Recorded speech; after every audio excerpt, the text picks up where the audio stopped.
Bullshit. It's the No BS Marketing Show.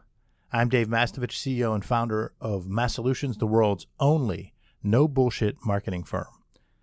Today we have Marcel McCaskill with us for another appearance on the No BS Marketing Show. Marcel came a couple of months ago to Massolutions as a video and photography guru and artiste, and we've been able to have him incorporate that skill set to Massolutions' own marketing, our videos, our photography, but also many clients have already had the chance to utilize Marcel and make great inroads. What I like about Marcel is he's got an open mind and a vision to try to learn and get better, and so I wanted to have him on the show again, and he and Maria Marhevka will be on the show quite a bit. They both spend a great deal of time working with me on getting the No BS message out there, the No BS platform, if you will. The No BS marketing platform involves a podcast, a blog, keynote, workshop, writing, vlogging, all kinds of different stuff.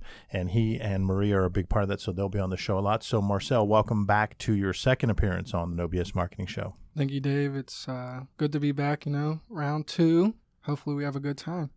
We will. Now, you were talking to me earlier today, and we had this discussion about PR, and just talk a little bit about it, because the perspective that someone earlier in their career or someone just that's been born in the internet era is a little bit different than those a little more seasoned. Yeah, so I definitely want to say in college, we are, the modern PR era, graduating in 2019. So I want to say that with my fellow peers in college, I want to say the traditional PR wasn't setting for them. It was viewed as old, unacceptable, and that the new digital age PR is the way to go. And so their perspective is that they were lacking the quality benefits of a traditional PR. Mm-hmm. I think that there's some truth to that. The key, though, is that they have a hybrid approach, a hybrid mindset. And what I mean by that is, so when you look at what traditional PR was, a lot of traditional PR was built around having story ideas and pitch ideas that you would then cultivate and go out and use your relationships to talk to people in the media, to pitch them a story, and then manage that story through by having the client people being interviewed by that media outlet and getting the story to run. Traditional PR also included a lot of promotional type events, so event coverage and doing special events, and it included having a content calendar, which is still there. The difference now is that traditional media outlets are no longer traditional. So a newspaper, there are still some that are printed, but they've become an online presence. So a strong Wall Street Journal has a strong online presence. So does any other big publication, and even small niche publications. We talk about some of the regional ones. The Johnstown Tribune Democrat, for our Johnstown office and clients there, is still relevant with an online presence. And then your broadcast news outlets, TV stations, KDKA and so forth in Pittsburgh, they have an online presence as well in addition to their broadcast news. The mistake that people make is thinking that digital PR is all that there is, and they're losing sight of what the key is. The key to PR is storytelling, relationships, and follow-through. Yeah. Those are the three keys. You really do need to be able to understand how to create a story pitch, build a relationship with multiple media reporters, coverage people, etc., and then follow up and get that done. So I've seen young people come to Massolutions, and when we say, okay, we're going to actually go and pitch this story for our client to this business journal or this industry publication, and they look at you with like kind of a wary eye, and they're not as comfortable with it. And we say, there's also probably going to have to be this thing done. Now, I don't know if you know what it is here, young person, but it's a phone call. So what you do is you dial this number, and when they answer, you say hello, and you have a conversation, and you pitch them an idea. What? Well, I'll just email them. Sure, go ahead. I want that to work, and I hope it works, but I don't think it'll work on its own because the human condition requires multiple touch points and multiple touches. And so what that means is one email is certainly not enough. 3 emails is probably not enough. You probably need to incorporate phone calls. You probably need to have met that person somehow, some way at an event. You probably needed to try to meet with them strategically in person. You've hopefully had some phone conversations. So that's one of the things that's a little bit foreign, is that doing everything digitally is just not reality. It just isn't.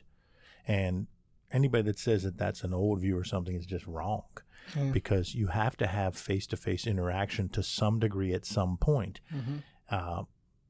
In most relationships. There can be some relationships that are purely online and on the phone, but they're not purely online. So we have people that are virtual team members and so forth.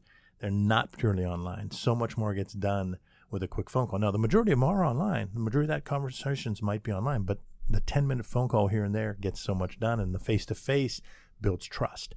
So you can't do everything digitally, and you can't just do, oh, we'll post this to Facebook.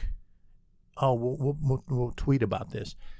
Yes, those have to be elements, but there's also relationship building, story ideation, pitching the story, talking through it, getting people interviewed, getting that story written on an outlet, and then taking the link and tweeting that, taking the link and putting it on LinkedIn, taking the link and putting it other places, turning it into video, etc. So what I would say is, instead of saying traditional or new or traditional and digital, my problem is with both those words, because let me let you in on a little secret, 27-year-old. You're going to get older. And guess what's going to happen when you're 47? It's going to be called old. The shit you're doing is going to be called old. So to hell with calling something traditional or old. Call it PR. Yeah. It's PR and storytelling. So don't get hung up on, the big term now is this marketing T, because there's so many different things you need to know. You need to know UX, and you need to know Google Ads, you need to do pay-per-click, you need to know Facebook. So most people only know 1 or 2. No, what you need to know is you need to understand how to tell a story and how to define a target market and how to reach and influence that target market. That's what you have to know. And if you know that, it doesn't matter the channel. It doesn't matter the technology, because I don't care what someone that's a guru on one of those channels says. I can still bring tremendous value because of my knowledge of how to reach and influence people and my knowledge of how to target and drill down the target. So it doesn't matter if it's Snap or Insta or whatever, because let me let you in another secret. Those are going to be old, and there's going to be a new one. So if you think you're an Insta expert or I'm a UX expert, really what you are, if you're a UX expert, is you are actually someone that understands the target. You understand the target, and you understand how to reach and influence them, and you've come up with good tactics to reach and influence them. But the channels are going to change forever. Yeah. Radio was once king. TV was once king. Newspaper was once king. It's not about old and traditional. It's about PR and storytelling. It's about defining the target, understanding that target, and then storytelling in a way that reaches and influences the target. Yeah, and like you keep saying, it's all about how to reach that influence, or just in general, the introduction, especially with individuals from my era. As you said, it's hard for them to pick up a phone, let alone even have a voicemail nowadays. It's all about, trying to build that relationship. Yes. You can't do that through email as vividly as you can with a phone call. Correct. Or as vividly as you can with a face-to-face interaction. So I know definitely for my generation of individuals, it's so much easier to send an email. It's so much harder to even pick up the phone. Each generation has their foibles because we're human. So if you take a look at people that are 45, 55, 65, I challenge them and say, get over it. Don't be afraid of, I don't bother with LinkedIn. I don't need LinkedIn. You need to wade in on LinkedIn. I don't listen to podcasts. Well, you're missing out on some stuff. That's that generation. Then the young generation, I want to say this. You just heard me go like this. And when I whispered that, everyone out there listened a little more. And they kind of chuckled. Like they would chuckle if I went like that. So that's called inflection. Yeah. And people that are 25 know that because they listen to podcasts. So they understand that hearing the voice and the inflection matters. So why don't they open their eyes, just like the person that's 58 that doesn't open their eyes to LinkedIn that they would make fun of and call the olds. They'll call them the olds. You're going to be old someday too. They call them the olds. Okay, you're making fun of the olds for not adapting and not having a hipster beard. But what about you not adapting and saying, wait, I know inflection works on the podcast. Why wouldn't I use inflection on a voicemail? Because now that there aren't many of them left, yours will stand out. Why don't I make a phone call and actually hear the person's voice and understand that they were mad about X and you thought they were mad about Y? You know how many times I've talked to a team member and I thought they thought X and they thought I thought Y? And we both were kind of in a stern voice, a little bit nervous and tense because we had to have a confrontation. And about 6 minutes into it, I go, oh, shit, I misperceived what was bothering them, and they misperceived what was bothering me. But I could tell by their tone that that's what's really bothering them, and they could tell that I was going like this. Yeah. So don't do this very thing you make fun of the olds for. You're not being open-minded to understanding that inflection works.